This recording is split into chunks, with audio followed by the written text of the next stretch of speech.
news this morning. There's no message today on account of the Olympics.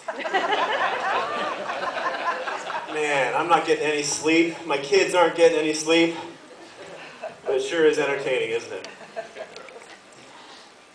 This series, Life is Good, is about taking risks. And it's about doing things that maybe we'd never done before, or doing things in a way that maybe we had never done before. And just over coffee, before the service, I was talking to a father who reconnected with his son after 9 years. And that's a risk, right? And that's something to celebrate. And that's what this is about. So before we go any further, I'd like to just lead you in prayer.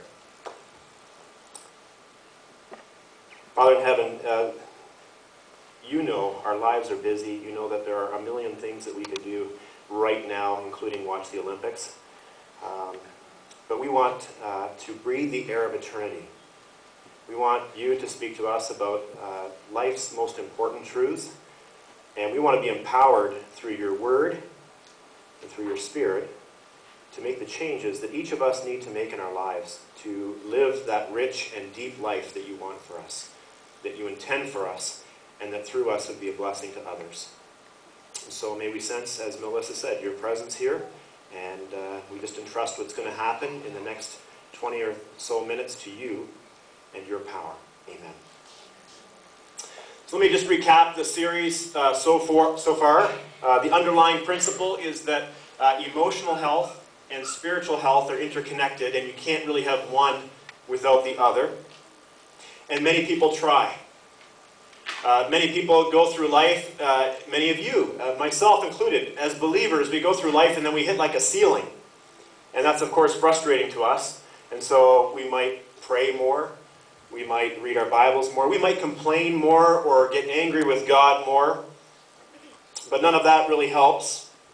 Because what we don't realize is that the way for us to burst through that ceiling, the way for us to experience greater intimacy and connectedness with God, is to journey into that place of emotional health. To address those areas within us, not necessarily what we would consider spiritual, but emotional. And so throughout this series, we've been taking a journey, we've been traveling this pathway, if you will, and there are 7 steps that we're highlighting. And we're just past the midway point, and I'll just recap so far. The first step that we're encouraged to take as we take this journey toward greater emotional health is for us to become students of ourselves. To become more aware of ourselves, to learn more about ourselves. That requires time. It requires intentionality. But the benefit is this, that as we come to know ourselves better, our capacity to know God better increases as well. It's like we open a new world. The second step was that we need to go backwards in order to go forward. No family has perfect parents. And so even as you inherited from your parents many great patterns of relating or many healthy patterns of behavior, inevitably, invariably, I inherited some unhealthy patterns. Some things got passed down that maybe shouldn't have got passed down. And so we need to go back to our family of origins in order to go forward. And that's an emotional journey as well. And week 3 was to journey through the wall. And a wall is just an image for anything, any crisis in our lives that basically turns our world upside down. We're not talking about like an annoying traffic jam. We're talking about the kinds of things that take you months and in some cases years to recover from. And I shared kind of a personal journey that I've been going through for the last while when we did that talk a couple weeks ago. And even though it's not appealing to journey toward or through the wall, it's the place to go because on the other side of the wall there are treasures. We get to reap these treasures. And then last week, Melissa took us to probably what I would say the most challenging place in this series, which is this. That instead of stuffing our grief, instead of ignoring grief, again, we need to pay attention to that. And when we go through those seasons of life that are excruciatingly hard, rather than turn against God, we need to turn toward God. And she used a phrase in that talk last week that I thought was just brilliant, which is that we need to grieve with God. We need to grieve with God. Well, today, we're going to discover how to better maintain that connection with God that most of us say that we want. We want to feel closer to God. We want to maintain a closer connection. Well, how do we do that? That's today. And then after today, there are 2 more steps on this journey that we're going to look at, and those you'll discover in the final 2 weeks of the series. In his book, A Hidden Wholeness, Parker Palmer relates the story about farmers in the Midwest who would prepare for blizzards. Okay? So think of the prairies. They prepare for blizzards by doing something very unique, and I discovered this for the first time. They would tie a rope to the back door of the house, and they would run the rope to the door of the barn, so that after they did their chores and they had to get back to the house, they wouldn't get lost in the blizzard. Because of the wind and the intensity of these prairie storms, literally, when it's at its fullest intensity, you can't see your hand in front of your face. And so many would perish. Many people would freeze to death, literally wandering around their own backyards, unable to find the house from the barn. And they became disoriented as a result. Sometimes they wandered in circles until they ultimately gave up. And this rope was crucial, because if you lost grip of the rope, you literally could perish. To this day, in parts of Canada and the Great Plains, meteorologists counsel people that when a storm or a blizzard is coming, that you tie a rope to the back door of the house, and then you hold on to the other end of that rope if you have to go outside. If there's something that you have to do outside, that you're holding on to that rope firmly.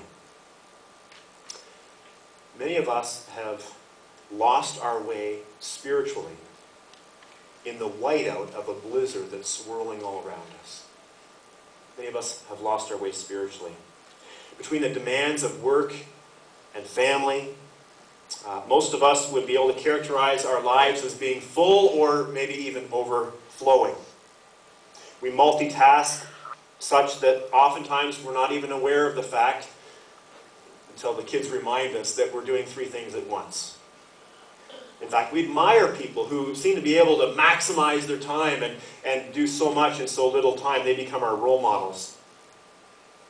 At the same time, many of us are overscheduled, tense, addicted to hurry, frantic, preoccupied, fatigued, starved for time. We cram as much as possible into our BlackBerries and day planners and to-do lists, hoping to eke out every last minute. And yet not much changes. Our overproductive lives become counterproductive. We end our days exhausted, and then the weekend comes, and then we just book those full of all kinds of other activities that we feel burdened to do. We go through the motions of doing so many things every day. It seems as if there's no alternative way to live. Like, this is the norm, isn't it? This is the only option we have available. And it's like being addicted, only we're not addicted to drugs or alcohol, we're addicted to tasks. We're addicted to performance or doing or work. Any sense of control over our daily lives or our weekly lives has been swallowed up in the blizzard of our lives. Then you add to this the storms that we can't anticipate, right? They come along and we don't schedule those in. And it's no wonder that we feel disoriented or confused. We need a rope to lead us home. We need a rope that will keep us connected to God, that will keep us centered and certain. And spiritual disciplines are like that rope. Spiritual disciplines are things that are basically intended to keep us connected to our Creator. They open us up to what God might be doing or what God might be saying in our lives. In the same way that physical disciplines strengthen our muscles and give us more stamina, spiritual disciplines, if practiced regularly, strengthen our faith. And they facilitate this spiritual growth that we've been looking at in this series.